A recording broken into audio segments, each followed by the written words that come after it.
Hey everybody, good evening. It's Paul Sterling here, and you are at, let's see if I can do this right. I may have to adjust things a little bit. That light is somewhat of a pain in the butt. All right, maybe that works. From feeling ignored to being adored. And we're going to cover a lot tonight. So this is an interactive one.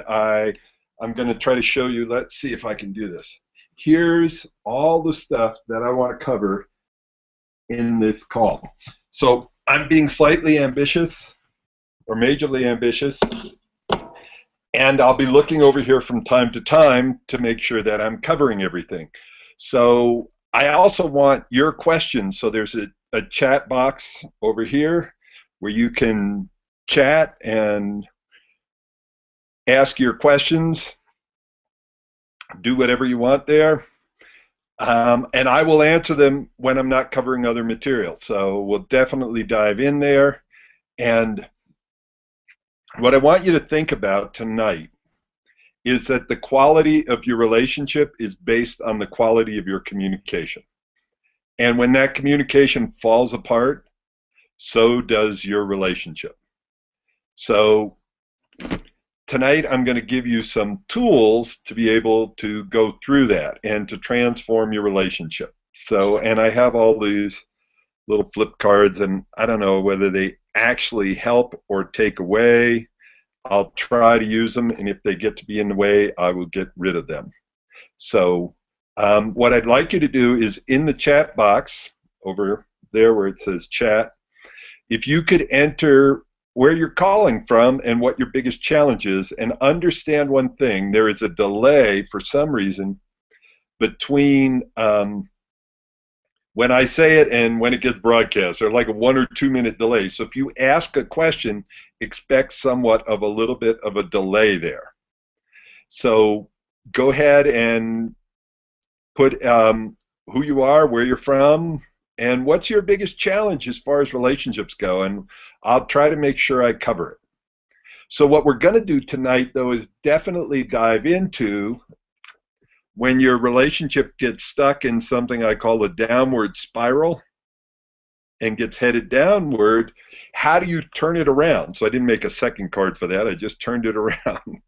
So how do you turn it around? And if the quality of your relationship is based on the quality of your communication, when the communication falls apart, so does the relationship. So how can you change the way you communicate to go from being ignored in a relationship to being adored? And with that in mind, I want to ask you a question. Why are you on this call? Think about it for a minute. Like, why are you here? What is the purpose of this call? And this is, let's see if I can get that right there. This is somewhat of a trick question. Let me move down a little. I think I have too much white. It's just too bright here. Some of you probably think you're on this call because you want more information, that the purpose of the call is to gather information. And I want to challenge you on that.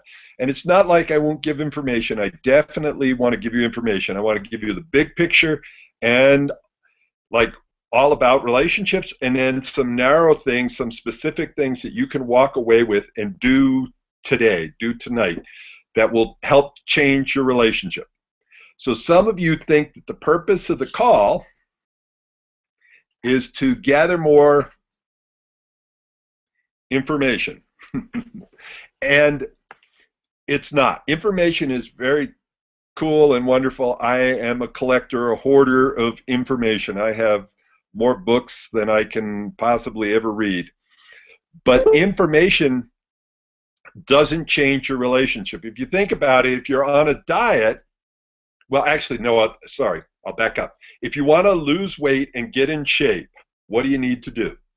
Almost everybody knows what they need to do. They need to what? Work out and eat better. So almost everybody knows what to do, and America is full of people that are overweight. I'm way more than I want to. So information is not the answer, because almost anybody that's overweight, you could ask them, what's it take to lose weight and get in shape, they could tell you. It's not the information. They have the information. What you want is transformation. What you want is change. And actually at the gym I'm working out at, I have a guy that lost, a friend of mine who lost 75 pounds in about 6 months, who's going to coach me. I'm going to coach him on relationships, and he's going to coach me on how to get in better shape, and he's in amazing shape. So what today is about transformation. So what I want you to think about is, what do you want to transform in your relationship? What do you want to change? And to make that change, what you have to do is make some decisions. So tonight, hopefully, as I give you information, you're going to make 3 or 4 key decisions. So tonight, in my world, it's all about making decisions and then taking action. And that's what a coach is. By the way, that's what I am. I am a relationship and intimacy coach, and I help people make decisions and take action. I also help them, you know, almost everybody on this webinar has used a mirror. And when you look in a mirror, why are you looking in a mirror? When you look in a mirror, what a mirror does for you is it helps you see stuff that you don't normally see. And it helps you look your best. And that's what a coach's job is to help you, to show you stuff you don't normally see and help you look your best. But let me tell you a little bit about my history, and then we're going to dive into the information. I'll just give you a tiny bit about me. I sure didn't start out to be a relationship coach. In fact, there's an expression that says almost every master started as a disaster. So I did. I had 1 divorce, 3 broken engagements, and at one point I thought, there must be something wrong with me. I don't know, I'm cursed in relationships. And what ended up happening is I was an avid student. I think I've been most of my life, and I ended up studying with a guy named Robert Kiyosaki, Rich Dad, Poor Dad. He wrote that book, and he had come to Alaska, and I took his workshop and then ended up studying more with him. And he got me into the world of personal growth. And from there, I ended up studying with a guy named Tony Robbins. And almost everybody on this webinar knows who Tony Robbins is. And Tony was a mentor of mine. I ended up working for him. And then years later, he hired me to come back and teach all about systems, because I had gone and I'd studied with a guy named Marshall Thurber on systems. He was an apprentice to Dr. Deming. Dr. Deming's the guy who taught the Japanese about quality and productivity. I know I'm giving you a lot of information, but it's just to give you a little history. Why that's important is, when I studied with Marshall and learned Deming's work, is I learned about systems, and communication and relationships are an awful lot about systems. So I'm going to dive into the systems of communication. So I studied with Marshall, I studied with Tony Robbins, I studied with another guy named Marshall Rosenberg, who was a creator of nonviolent communication. And that each of them were amazing mentors, and the last one, Marshall Rosenberg, was a turning point for me. And he gave me some really important critical skills to be able to communicate in a way that people want to listen, and listen in a way that people want to talk, and be able to enter somebody else's world using language. So I want you to think about this. I'm a whitewater kayaker. If I turned the camera over here, you'd see a river. I'm up in the mountains of Colorado. I'm in this beautiful cabin right on the river, and I love to spend my summer here whitewater kayaking whenever I can. Now, how this ties into relationships is there's 5 main levels of whitewater kayaking. Level 1, actually in even whitewater, it's on the lake. It's flat. It's easy. Very little skills you need for that. Just basically to be able to paddle a little bit. Level 2, there's some current, there's rocks. You've got to learn how to navigate. So the skill level comes up. Level 3, you need to know about how to maneuver, how to roll, how to do what's called a wet water exit. So when you're upside down, if you can't roll back up, you can get out of the boat. Level 4 gets even more intense, and I don't know if you can even see this. This is, that little circle in there is my head and part of my paddle, and I'm going through some class 4 water. And as you can tell, the boat's almost in, well, the boat is invisible. The only thing that's visible is the very top of my head. Now, when you get to level 4 or level 5, what's critical is this next skill. Let's see if I can get that right. And it's called the roll, the whitewater roll. And what's interesting about that is the better you are at the roll, more confident you are at class 4 and class 5. Now, what the hell does that have to do with relationships? What it has to do with relationships is that if you want a relationship that's powerful, that's amazing, you don't want a level 1 or level 2. You probably want level 3 or level 4 or 5. And if you want a level 5 relationship that's incredibly intimate and people are honest and authentic and open and vulnerable, you need to have communication skills that match that level.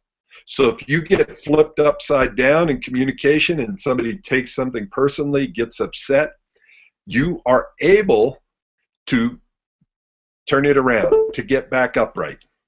So that's what we're going to talk about tonight. What are the skills? What makes a relationship great? What are the components of that? And then when you get turned upside down, how do you get back up? How do you get, what it's called in kayaking is your combat roll. And if you don't have a combat roll, you don't want to be on a class 4 or 5 river. And if you don't know how to handle when your lover gets upset, then what happens is you stay at very milquetoast. You stay in a nice relationship.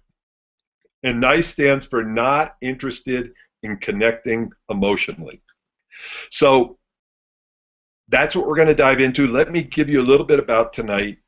I am going to go as fast as I can, give you as much as I can. If there's questions you have, you can enter it in the chat box. And for some reason, I'm not seeing anybody entering anything in the chat box. So if you're out there, which I know you are because I can see there's a bunch of you on the call, let me know, chat where, put in your questions or put in where you're calling from.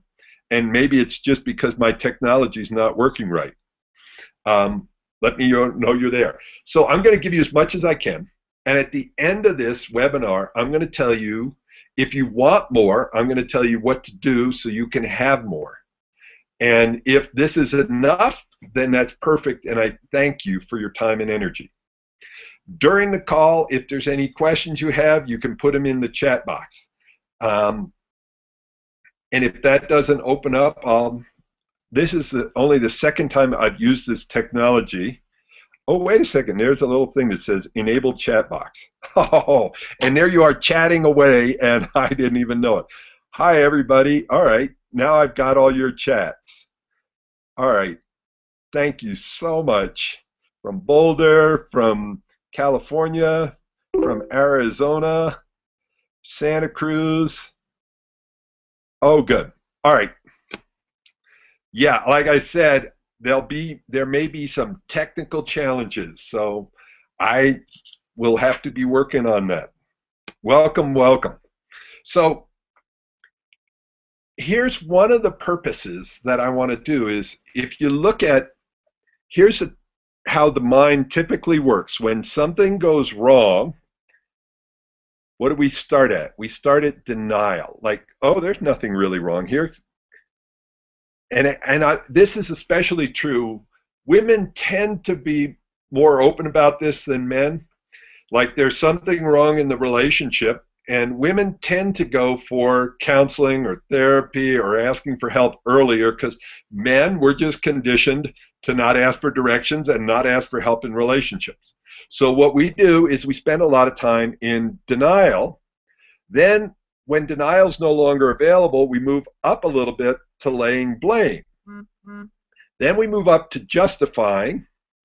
Then when justification doesn't work, what we do is we feel a level of shame.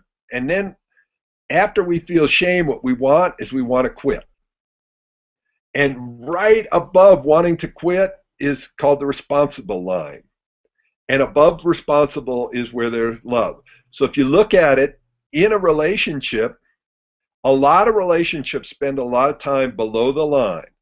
And what I'm trying to do here is give you some communication skills that move you quickly through here, above the line, so that you can end up spending more time up here. Does that sound like a good idea? So if that sounds good to you, just put a little note in there that that's what you want.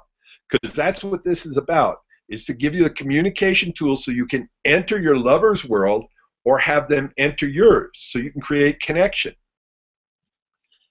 So I'm going a little bit fast because I want you to have as much as I can give you in this time. And this one, though, is really important to think about. What is the purpose of a relationship? And I'm about to give you the answer right here. It's going by so quick you can't see it. But I'm going to give you an answer. You can say, you know, I don't want to tell you what your answer is, but this is an answer for what the purpose of a relationship can be. And it's a good one to think about. So if you get it shot, write down in the chat box what your answer is. What's the purpose of a relationship? What's the purpose of your relationship? And I'll take a second to let you put that in there before I spoil it. Spoiler alert, it's coming. So, all right, enough teasing. Here's the purpose of a relationship. There we go. Is to get your needs met and to help your partner get their needs met. So think about it. When your needs are not getting met anymore, then you're out of the relationship. And you can still love somebody, but if your needs aren't getting met, pretty soon you're out of the relationship. And this is one of the things to write down. So if you've got a pen, and hopefully you do, this is a writer-downer.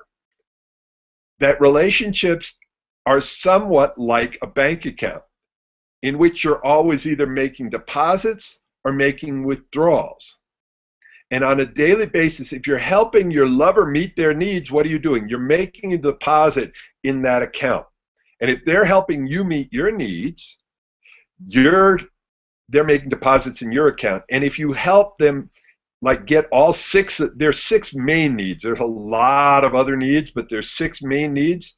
And if you help your lover get all six of those met, you're going to have an amazing relationship. And I don't know if we're going to have time on this webinar to go through all six, but I definitely have other videos where I go through the six. And at the end of this, if you remind me, I'll tell you how to get the other videos that I have. And also, if you want to see all the slides, these little slides that I have, I'll figure out a way to get them to you. So at the end of this, we'll do more questions and answers. And that's when you can remind me and I will get you all of the slides. So you want to make sure, if you want to have a great relationship, you want to make sure that you're meeting your partner's six needs and you know how to communicate about your needs so that your partner is wanting to meet yours. And I'm going to show you, this is something to participate in. So if you hold your hands just like I'm holding my hands right now, and when I say go, what I want you to do is press really, really hard with your right hand. Are you ready? Get set, go. Now press harder, press harder. Oh, come on, press harder. Okay, stop. Now look down at your hands. Most of you, I'm guessing, have your hands right in front of you, because when you pressed with your right hand, what did your left hand do? And this is a really important, subtle thing. What your left hand most likely did is it pushed back. So why this is important is even when you're pushing yourself, you're going to get resistance and push back. So it's learning how to communicate so that when you're trying to get your needs met, you don't do it with force. You do it in a way that's elegant, that's inviting somebody to want to give you what you want, to help you meet your needs. So the purpose of communication, there's a lot of purposes of communication. In this particular case, though, the purpose of communication is to help somebody enter your world and help them meet your needs, to understand what your needs are and to help them meet them. And it's to understand what your lover's needs are and to help meet their needs. So are you ready for the big picture? So if you're ready for the big picture, click in that little chat box over there, say bring it on. Come on now. You got to be, see, if you don't chat in the chat box now that I have it on, then I don't know you're out there. So this is the big picture for relationships. And hopefully you've got your pen out there. And if you look at any relationship that's a really great relationship, it has three main components. At the top, if you see the F, that's friend. Over here is lover. Over here is partner. So a friend is someone who respects you. They respect and appreciate you. They are compassionate. They are understanding. A partner is someone that you have the same vision and values and goals, and it feels like you're on a team and you feel supported. And a lover has three main dynamics. There's intimacy, there's passion, and there's romance. Now, if you look at some relationships, like if it's just a friend, it's called a roommate. If it's a friend and a lover, it's called friends with benefits. If it's just a lover, it's called booty call. If it's a friend and a partner, but no lover, it's called, sometimes a lot of marriages end up over here. They don't have to, but they end up over here because they've lost the passion that's over here. So the idea of a great relationship, at least in this particular realm that I'm talking about, is one where you are best friends. It feels like you're partners in life, and it also feels like you're lovers. Is that making sense? So I'm going to check what questions. Yes, there's someone with long distance. Yes, that is a challenge. Communicating effectively during challenges. Yep, that we can definitely get into. Major challenges, inspiring commitment, not just dating endlessly. Thank you for that. Downward spiral is a major challenge. And biggest challenge in the relationship is trying to tell my partner how I feel without letting my stories, I don't know why I can't see what's at the bottom of that. So when somebody posts more, I'll see what's at the bottom. So does this triangle make sense? Look at some of your prior relationships and see which pieces were in and which pieces were out. So this is one part of the big picture. This one over here, another triangle, is the other part. So I want to give you an idea here. There's three types of relationships, and this, yes, is a total overgeneralization. So I want you to understand that, but it will give you some idea, and this is a really important thing. There's, at the base here is survival. Now, in a survival relationship, what's critical in survival is the relationship. It's like people to go, I don't care if we hate each other, we're not getting a divorce, no matter what, because the relationship's more important than us.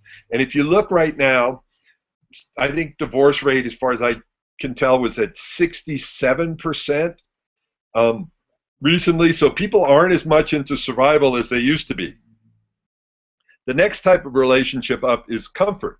And comfort is more like roommates, or you don't want to rock the boat. You don't talk about tough issues. You don't deal with upsets. You kind of like sweep it under the bed, sweep it under the rug. And the problem with comfort, though, is because people aren't dealing with comfort.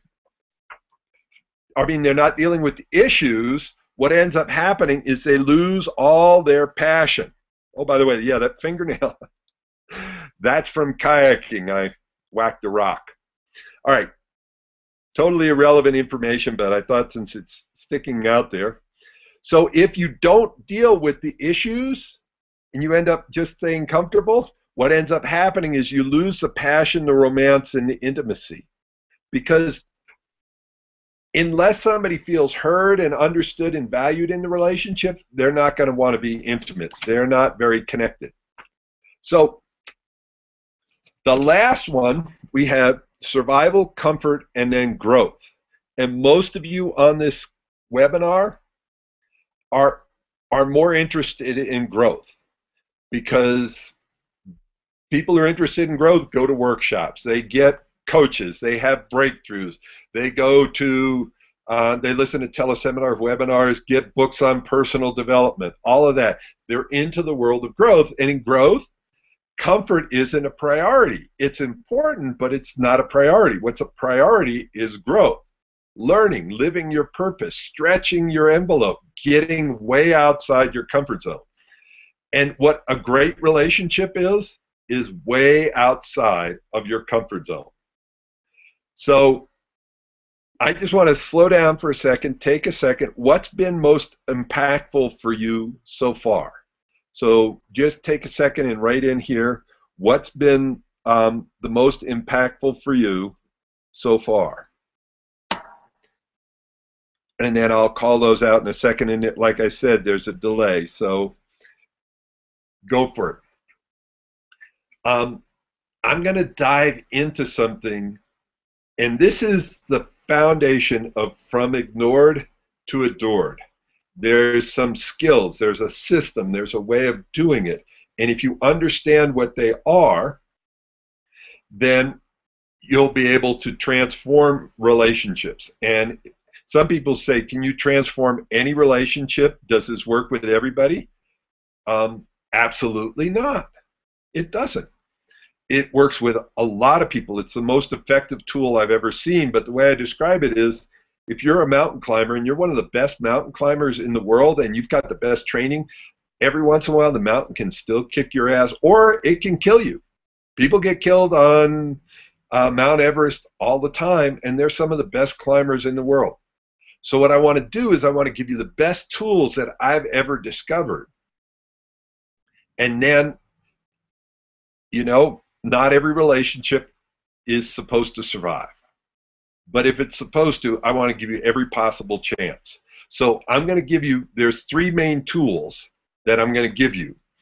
And let me see, there's some answers coming in. Downward spiral, Katie. Let's see if I, oh, here we can go.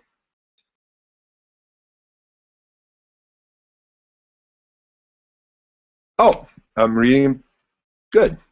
Growth is what you're into, the 3 components, how to communicate with your partner. All right. The last 2 triangles, infos, got it. All right. So here are the 3 skills.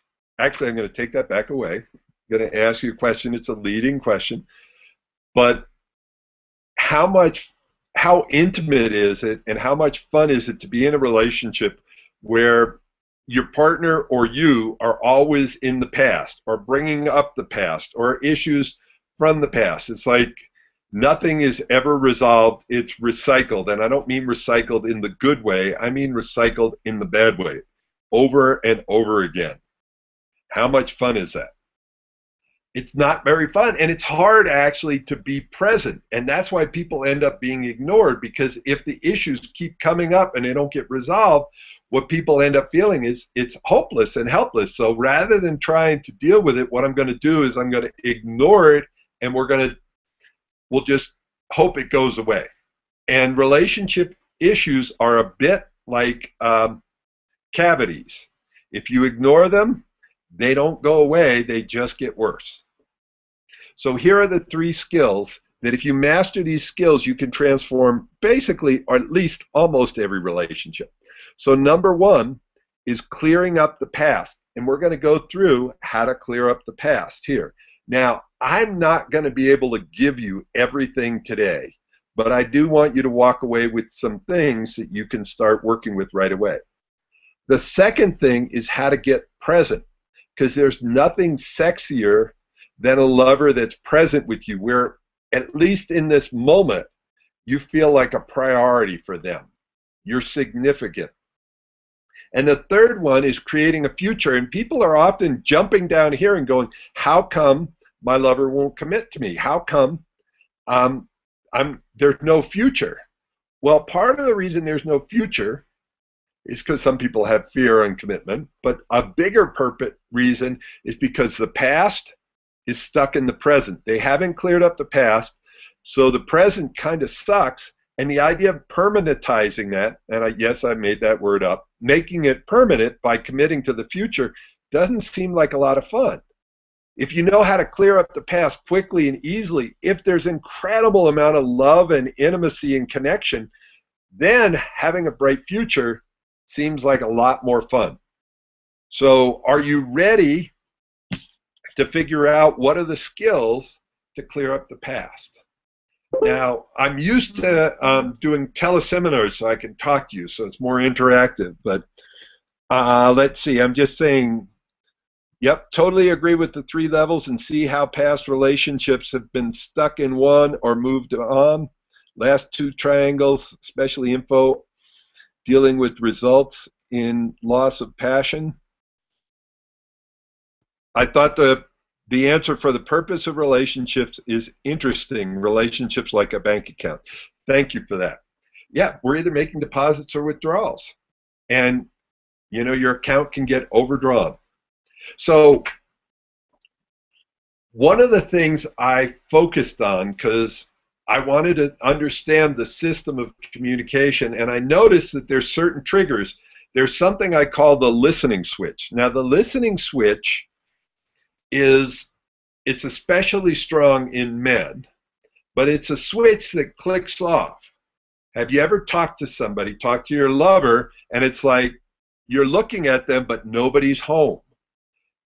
You can tell that they're somewhere else. And what's happening is the listening switch is clicked off.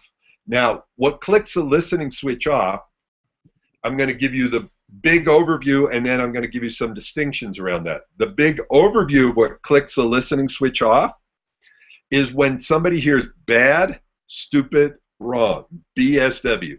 If you come at them, remember I did this push exercise, push, push. If you come at them, you're bad, stupid, wrong. I've never had anybody where I did that and they go, oh, you're so right about that. Thank you, Paul, for making me feel like crap about myself. Let me give you a hug. And I've never done that.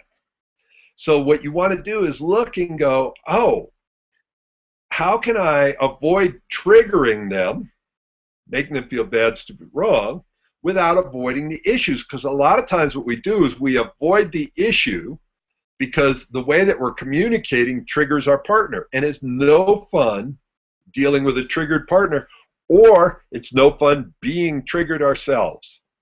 So what we want to do is, number one, in clearing up the past, we want to be able to stop doing damage. And stopping doing damage is understanding what the 5 main triggers are. And what happens in any of those triggers is they're all different ways of making somebody feel bad, stupid, and wrong. So definitely want to get your notepad out. Well, your notepad should be out already, but grab your pen, because here come the 5 triggers. And if you learn what they are, you can eliminate about 70% of your upsets almost overnight. Now, the challenge here is that you're learning how to change your habits, patterns, and beliefs.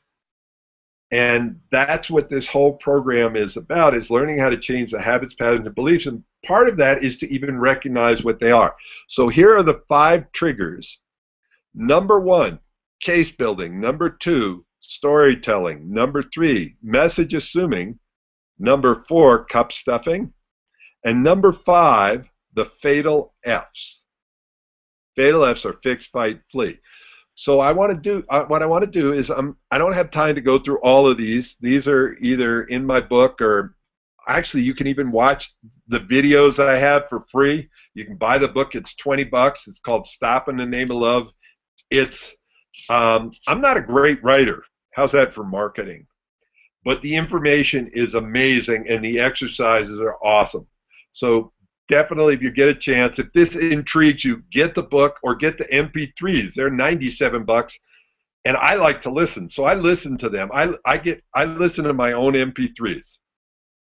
So I'm going to go through two of these that and go through them a little bit in detail so you can walk away and actually have a tool. So hold on a second. I got to get something to drink.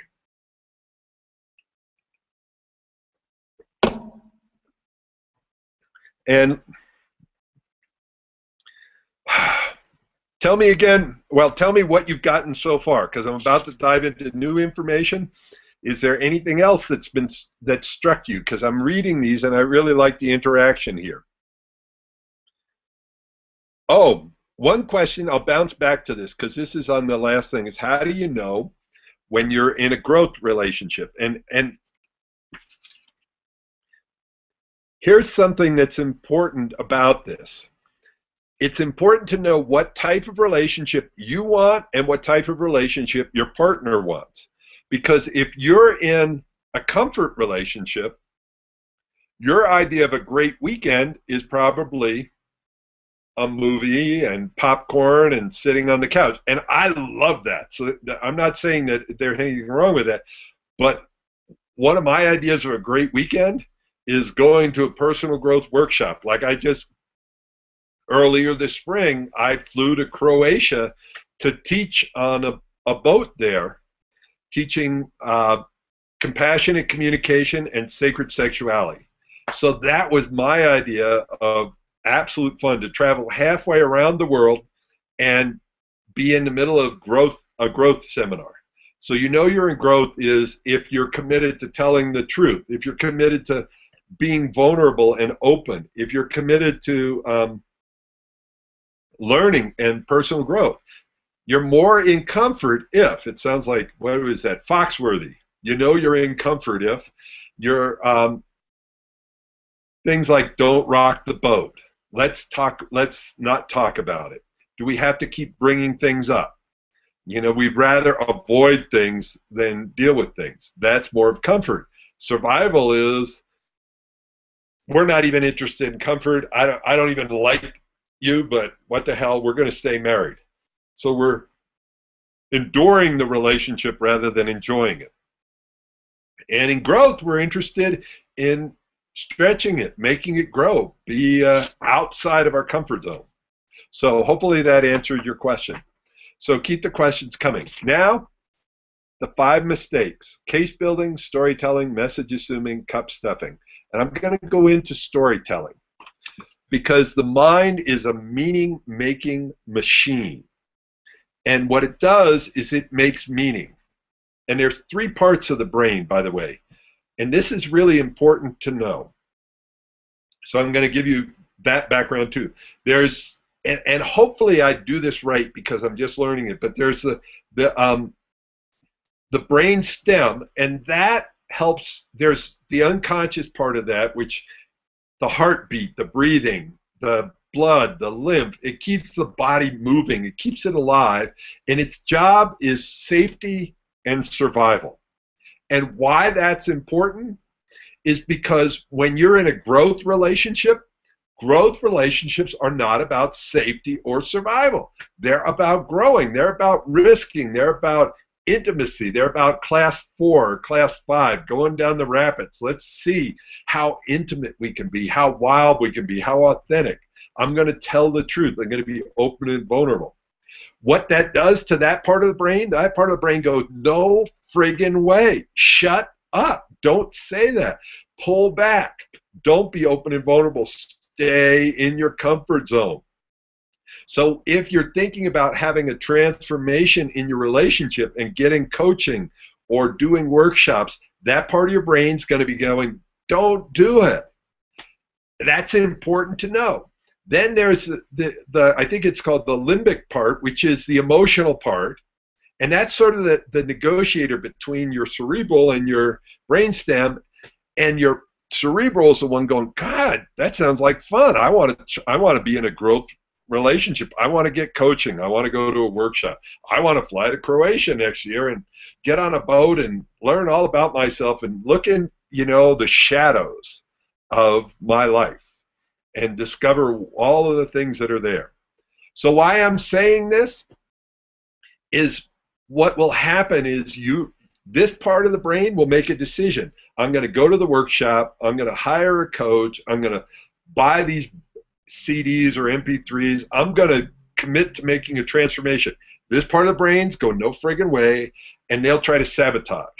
So it's good to know what's going on. So when you hear those different voices, you begin to recognize them. And then there's the middle part, which is trying to, negotiate the whole thing.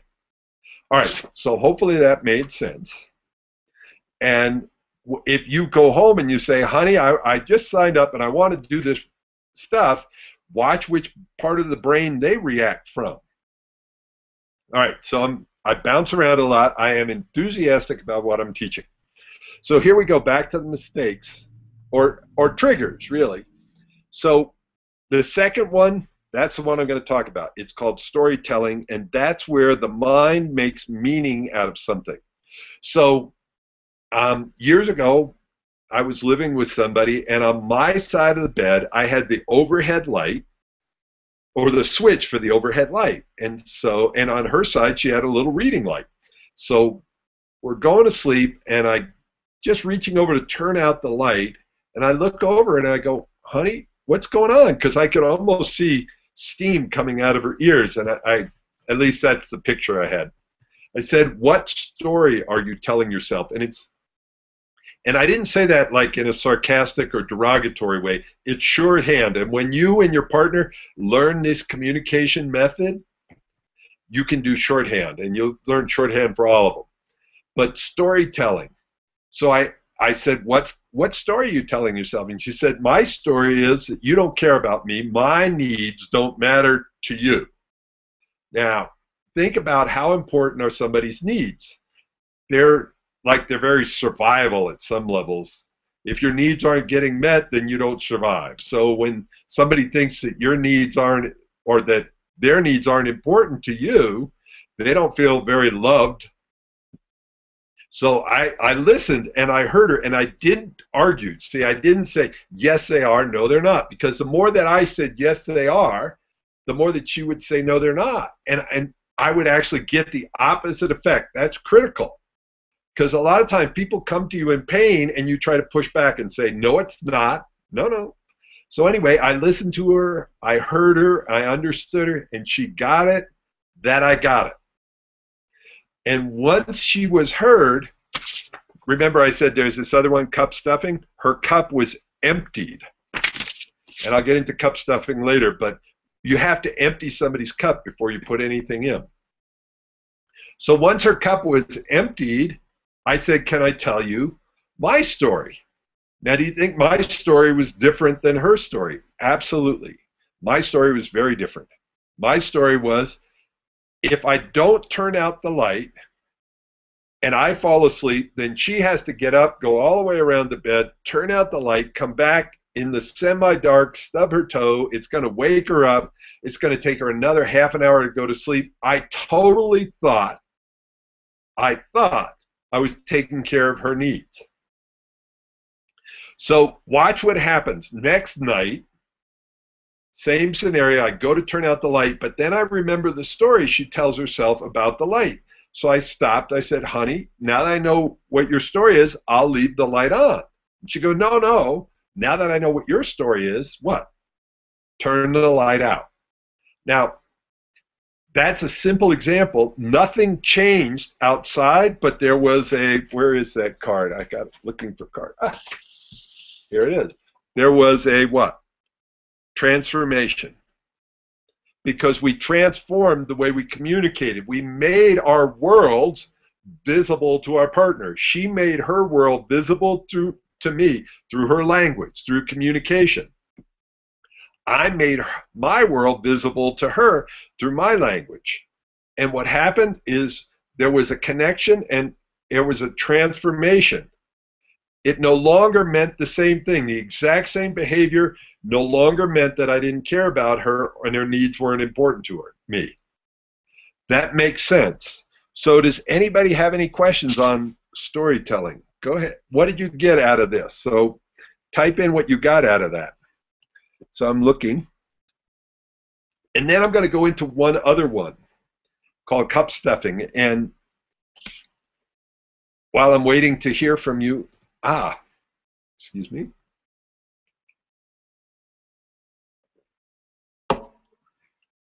I was talking to some of my neighbors recently, really great couple, and they know a little bit about what I do. And so we were having this conversation, and cup stuffing came up. And what cup stuffing is,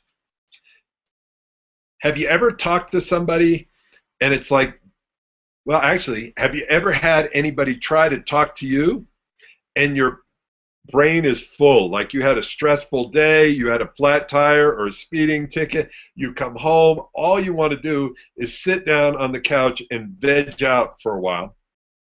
And you walk in the door and your lover says, we have to talk about your spending habits or the bills or the kids or whatever it is. We need to talk. And it's like, oh my God, my cup is already full. And when your cup is full, how much more can you fit in a full cup? I'm waiting. So how much more can you put in a full cup? What if you're beg? What if you're angry and yell? What if you're really nice?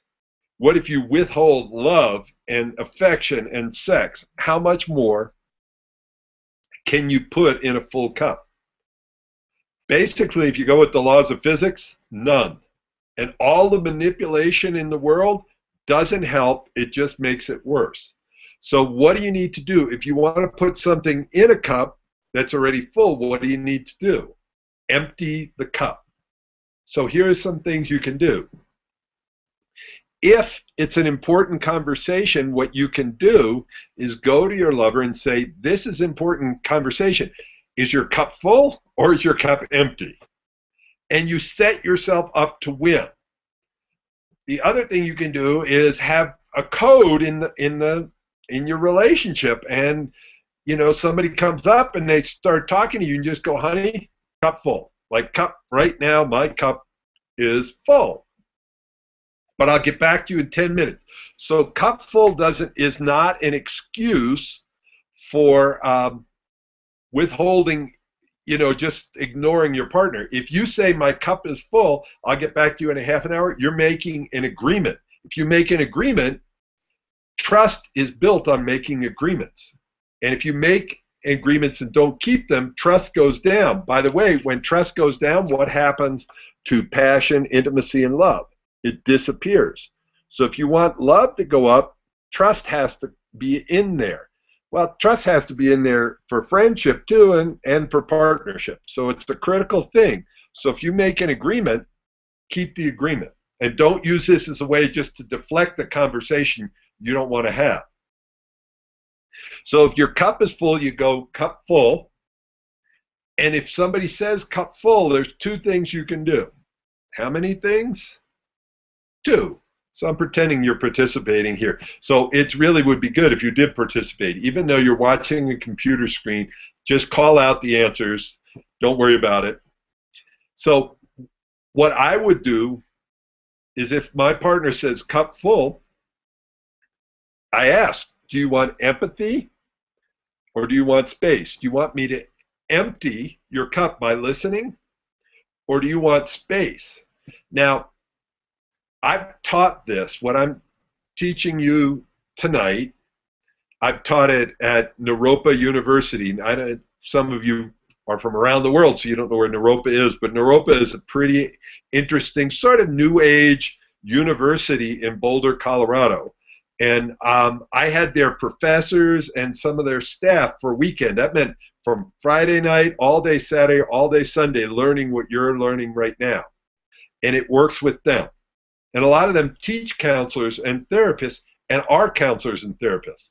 So they're using this tool. I also, for the last almost 8 years, have taught this in prison. I have a volunteer program where I've gone in and taught inmates about these communication tools, how to clear up the past, how to avoid the triggers, how to communicate in a way that your partner feels heard, understood, and valued. And we're going to get there in a minute.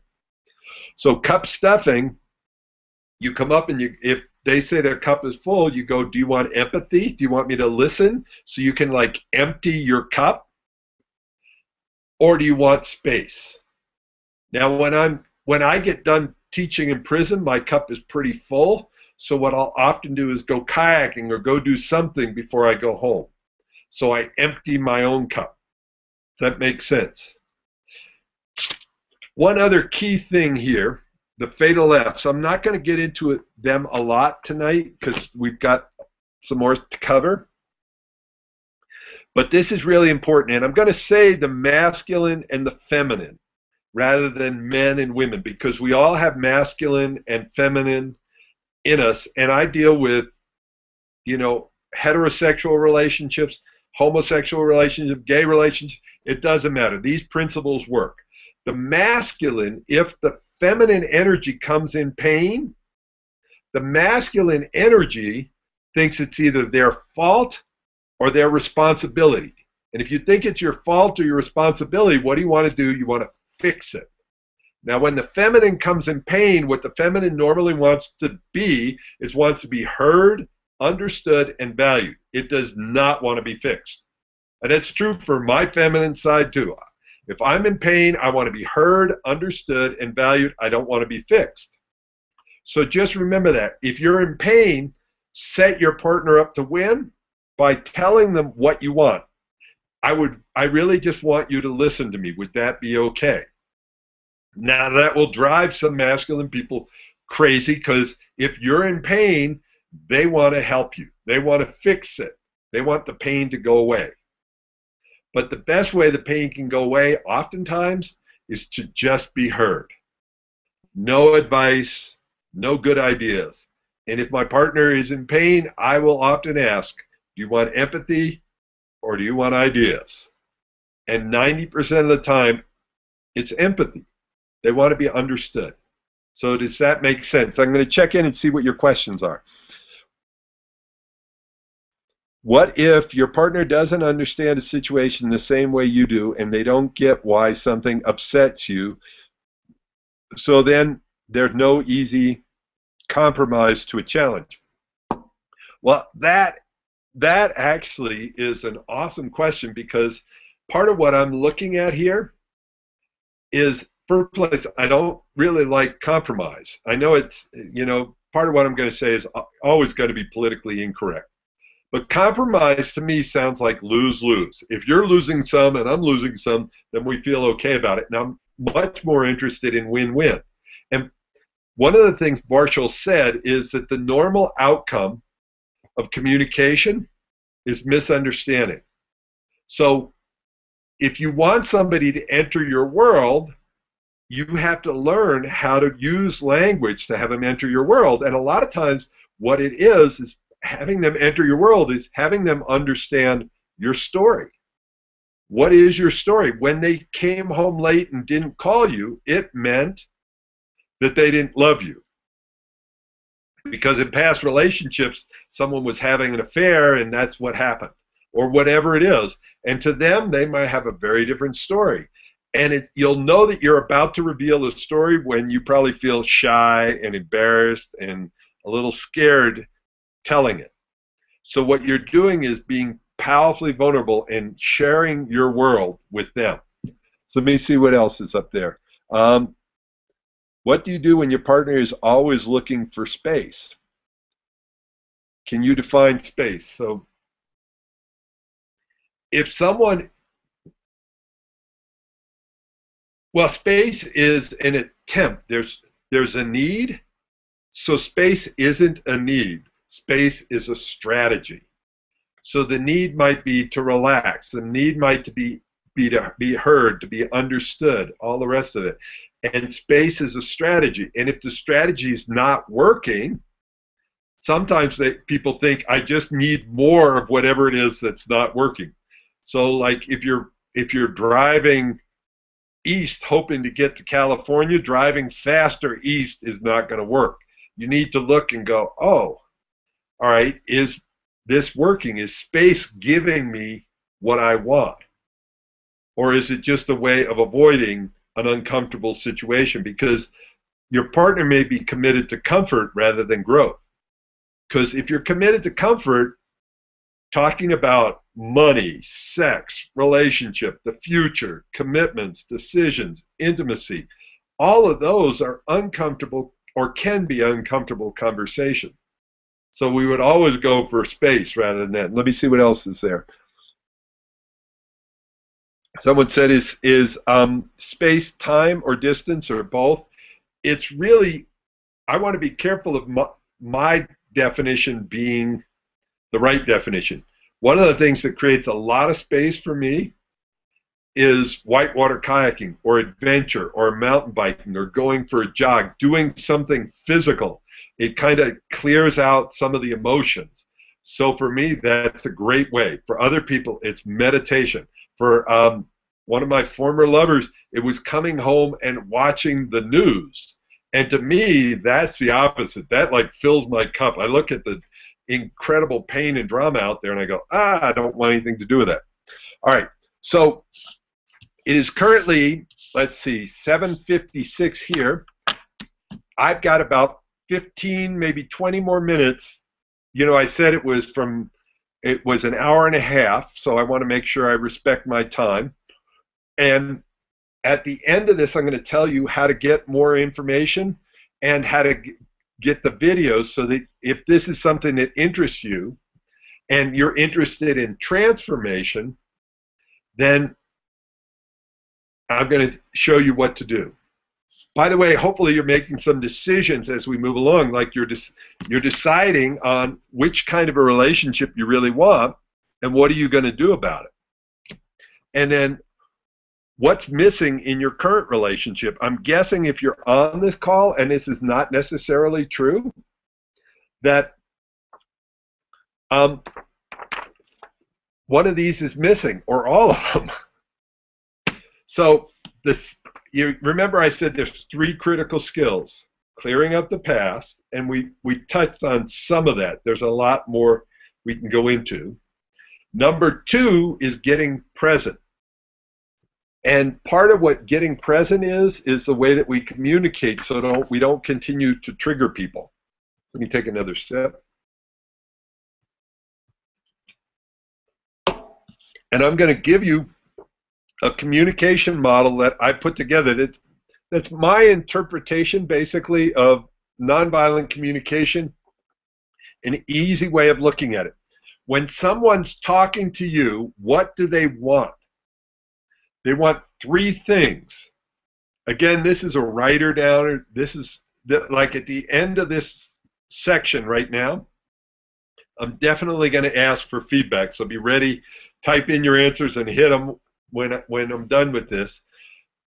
But I want you to look and go, which part, think about upsets, misunderstandings, arguments, fights that you've had. And at the end of this, look at which of these 6 components, there's 6 components in all, was missing. There's 3 for listening and 3 for speaking. So when your partner is speaking, what do they want? They want to be heard, understood, and valued. Heard, understood, and valued. So what stops us from like understanding is we're afraid that if we understand them, that it equals agreement. And hearing or understanding your partner doesn't equal agreement. They want to be heard, understood, and valued. And part of the way that I teach people is to feed it back.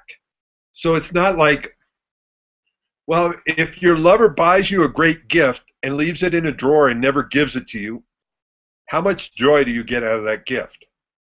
Not much. And it's the same in this unique way of looking at it.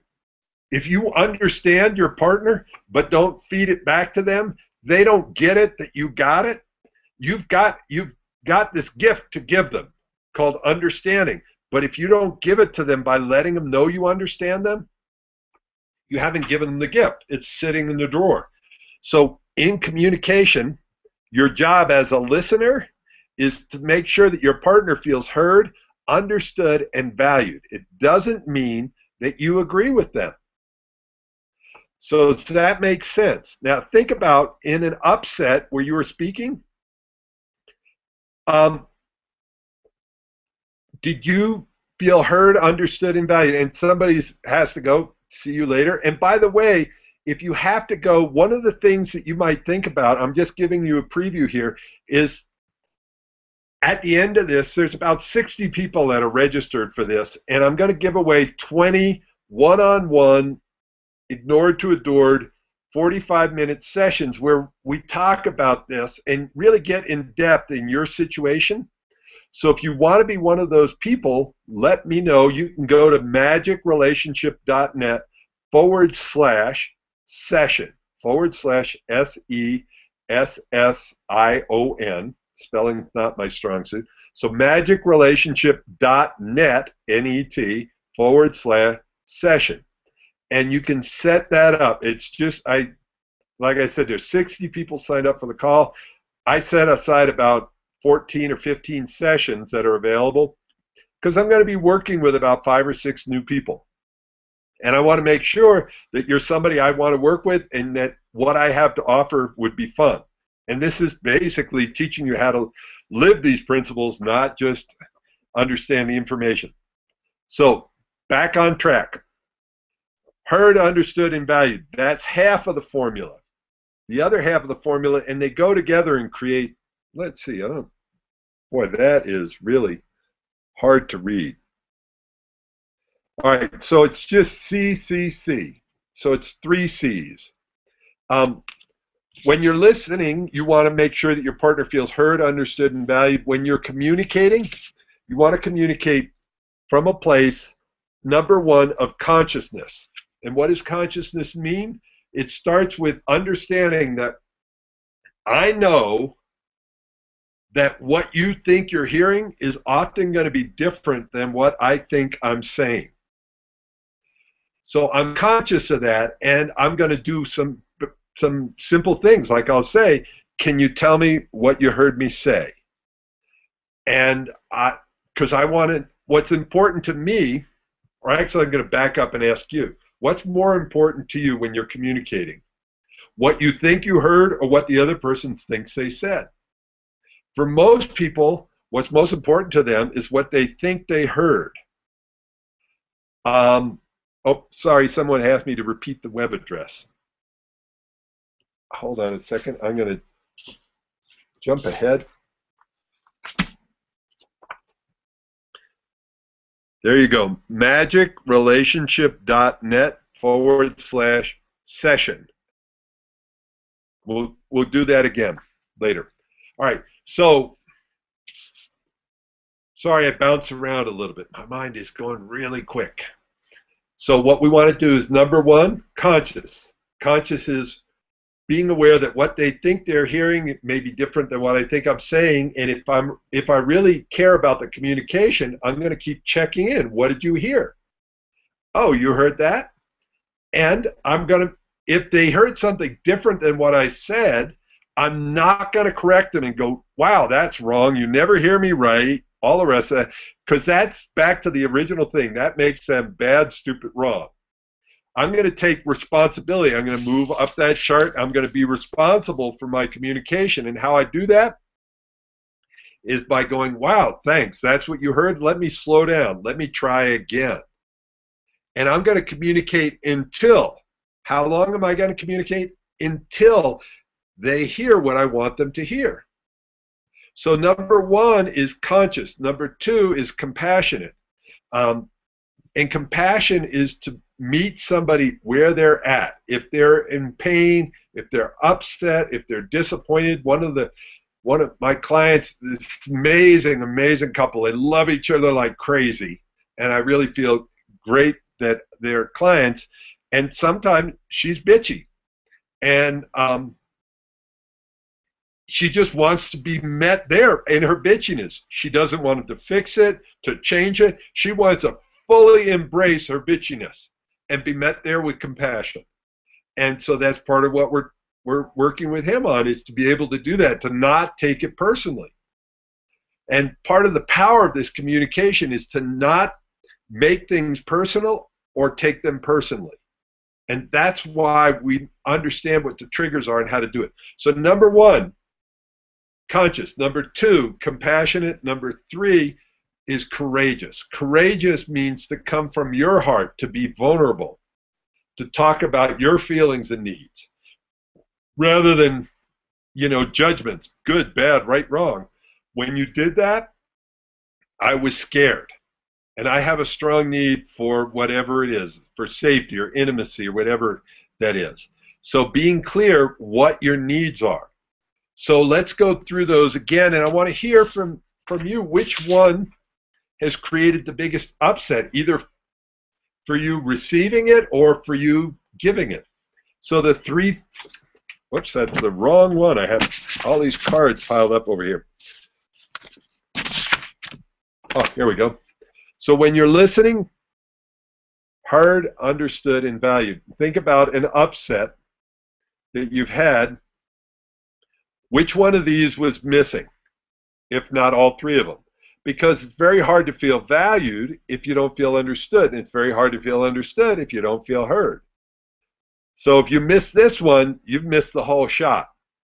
And it's important that your lover gets it, that you got it. It's not good enough for you just to say, I hear you, or I understand you. If somebody asks me, do you understand? I will rarely say, yes, I understand.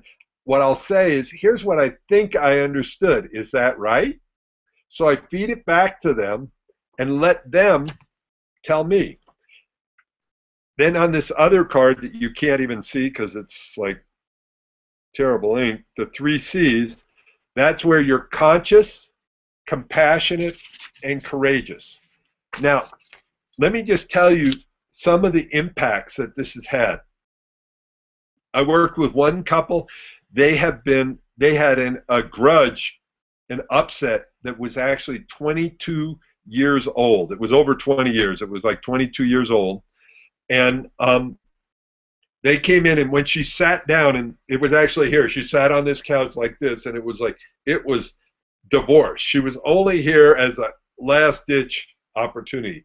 And within 2 hours of doing this, where we go through and I have them enter each other's world so that they both feel heard, understood, and valued, it transformed it. They said they cuddled for the first time in 4 years. Another example of that same thing, when I was on the boat in Croatia.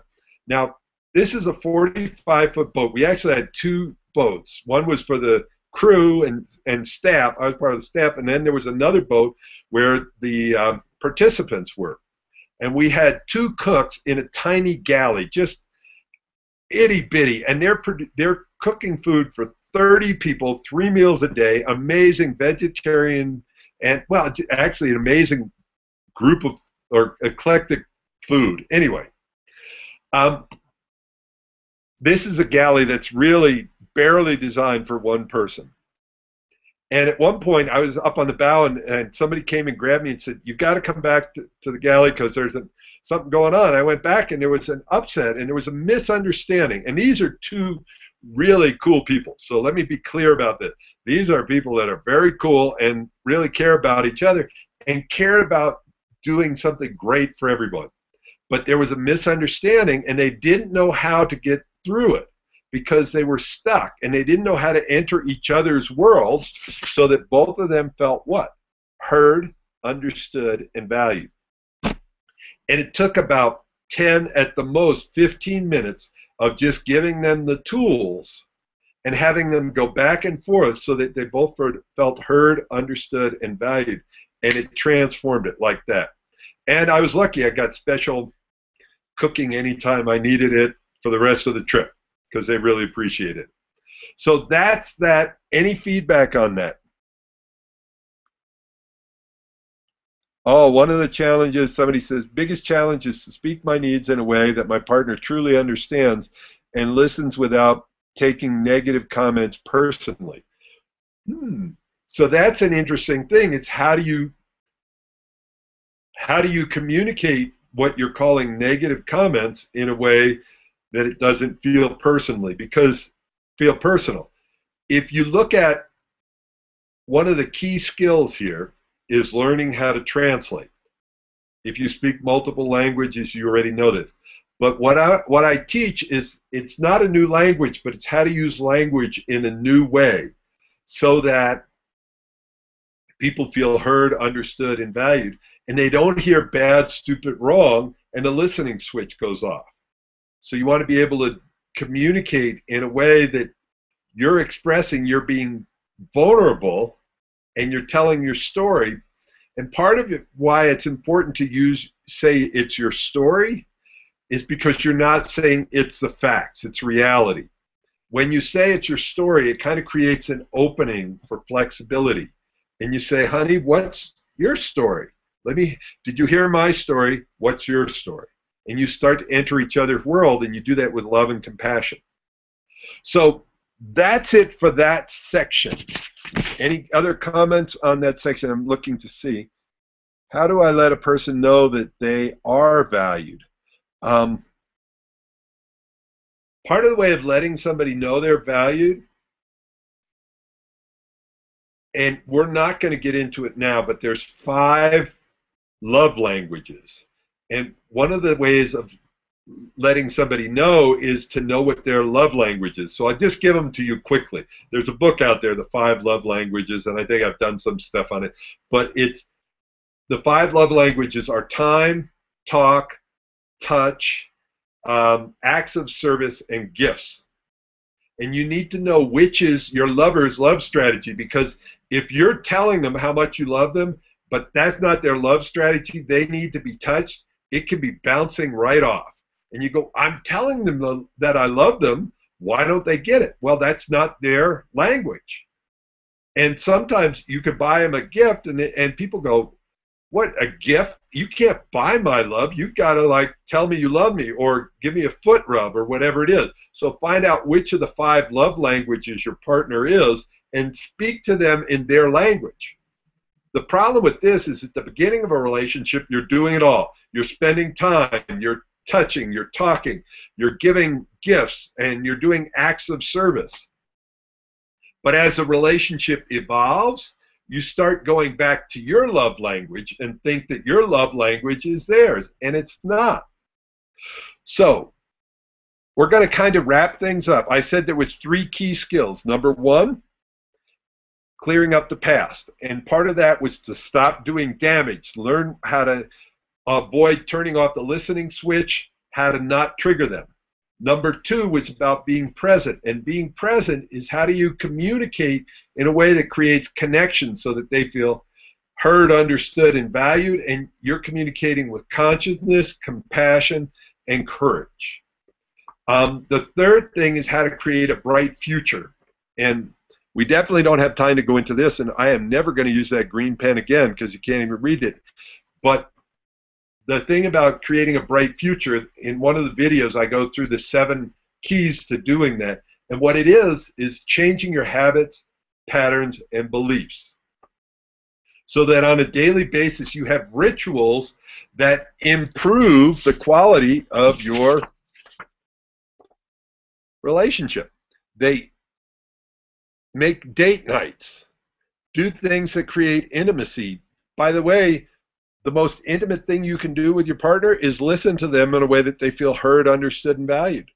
Honor and respect them. Be their friend. Be a partner. Set goals. It's often the problem with a lot of people is their goal is to get into a relationship, and once they get in a relationship, they stop working at it because their goal's achieved. The way I describe it for men and women that are into sports, it's like if you're watching a game of football and somebody goes over, scores a touchdown, they run over that line, whatever that line is called, line of scrimmage or something. Anyway, what do? They stop running. There's no reason to run any further because they've got the goal, they've got the touchdown. So if you want your relationship to keep growing, keep having goals so that you keep moving forward and keep expanding it and keep growing it. And learn what the 7 keys are so that you can transform your relationship. Let me see what else I want to cover here. Oh, well, I want to go into questions and answers so that if you've got any questions and I can try to answer them in this time. And what I want to do is tell you, at the beginning I said, if you want more information, I'm going to tell you how to do that. So let's see if I can do this. I got this fancy thing here.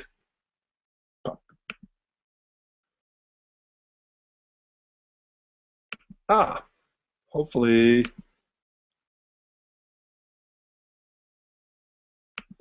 Sorry, I'm trying to figure all my logistics out. There we go. One of the ways of doing that is for the people that are on this webinar, if you're interested in spending 45 minutes with me, and in that 45 minutes, what we do is three main things. Number one, we find out where you want to be. What, like in 30 days, 60 days, 90 days, where do you want your relationship? What do you want to change? What do you want to have different? What transformation are you interested in? And then where are you now? And then help you create a strategy for getting from where you are to where you want to go. And what are the key skills and tools that you need to do that?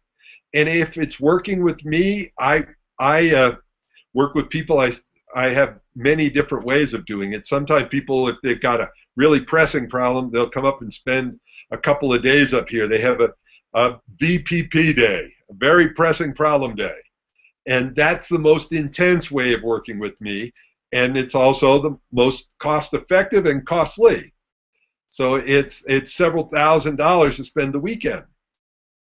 If you're interested in something that's a little less intense, I have my Ignored to Adored personal coaching, and that's $497 a month. And it's a minimum of 3 months, because I know we're changing habits, patterns, and beliefs. And then if you just want to do it on your own, one of the things you can do is you can, well, I've got ebooks, an ebook out there, Stop in the Name of Love. I have MP3s on there, The Magic Relationship Method. The Magic Relationship Method's like $97. The ebook is $20. Those are both great for you if you want to just do it on your own. And the other thing is, if you do the coaching or the VIP, I give you that as my gift, the ebook and the MP3s. And let me just see if I've got any questions, because I definitely want to make sure I answer questions here. Chat room. All right. What about sex? Woman doesn't want it, or man has, oh, well, ED, erectile dysfunction. So intimacy, a lot of times a partner doesn't want it when they don't feel a level of intimacy, when they don't feel that connection with their partner. Sex is the last thing you want. And I also teach Tantra. So in Tantra, it's about bringing consciousness and compassion to the bedroom, and sometimes there's an erection and sometimes there's not. There's an incredible amount of intimacy and connection that's possible with or without actually intercourse. So you can look at what's the underlying issue. A lot of times what happens in working with people, the symptoms are visible, the system is invisible. So what's underneath it? What's actually causing it? And what we want to do is find out what's causing someone to not want to be intimate and dealing with that. So, all right. I guess that's about it for questions. If anybody else has any questions, I'd also like to know what's the most profound thing you got out of this time together. I would appreciate, your little comment in there. I'd also appreciate any testimonial that you'd like to give about this. So, several things. If you want, by the way, if you get a session, what happens is you'll fill out a survey, so we make sure that we're really targeted. And it's not all about like working with me, because it's only in the last 5 minutes we even talk about that. The rest of it's all about you. You walk away from that very clear on what's going on in your relationship. Is this relationship worth saving? Is it savable? What's it going to take? What are the strategies? So if you can, if there's still any sessions left, definitely get that and bring your questions there. And then if you can, put up on the chat, what did you get out of tonight? What's the most impactful thing that you got? I greatly appreciate it. I appreciate your time and energy. And thank you for all your comments and participating. And I am going to call it a night. So, ciao, everybody.